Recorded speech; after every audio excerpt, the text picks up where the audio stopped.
With a new U.S. administration in office, there is speculation about whether Washington's long-standing policies toward Havana will change.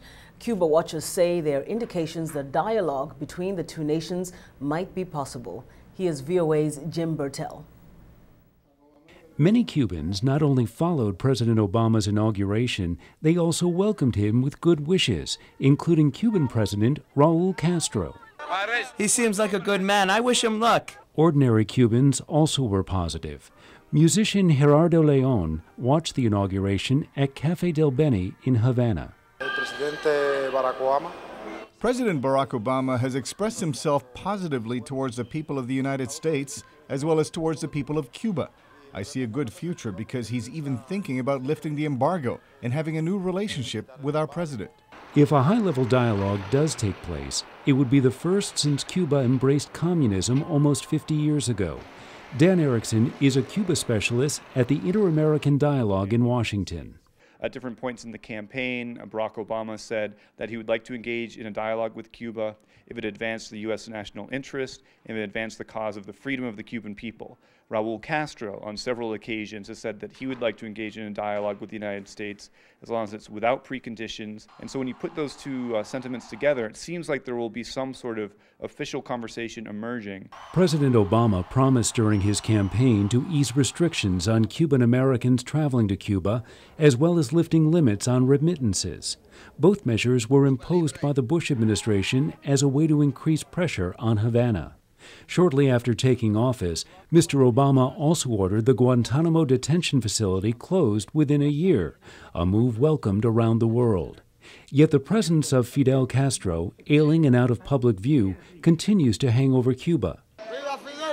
After initially praising Mr. Obama, Fidel Castro wrote a strong critique of the American president. He criticized Mr. Obama's support of Israel and also demanded the return of the U.S. naval base at Guantanamo without conditions. The Guantanamo issue will likely remain contentious in Cuba. Havana resident Ernesto Tapia. The Americans know that if they return this to us, then the Chinese or the Russians will take it. The Americans aren't stupid. Rumors of Fidel's deteriorating health persist, yet the most recent news and pictures of him come from Argentine President Cristina Fernández de Kirchner, who visited him in Havana. He told me he had closely watched President Obama's inauguration. He had very positive words for him.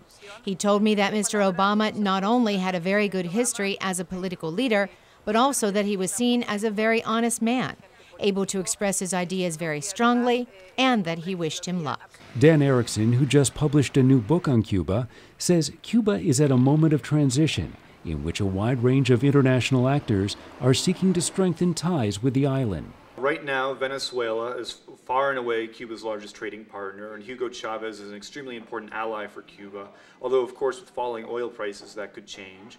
China is the second largest trading partner of Cuba, and Hu Jintao, the president of China, has visited Cuba twice, which is more than he's visited any other Latin American country.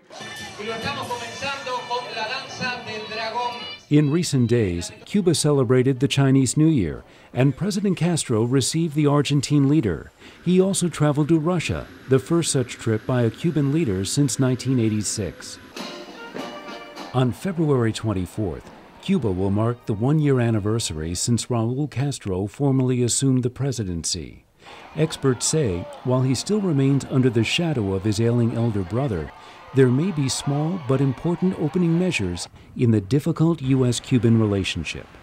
For producer Zulima Palacio, Jim Burtell, VOA News.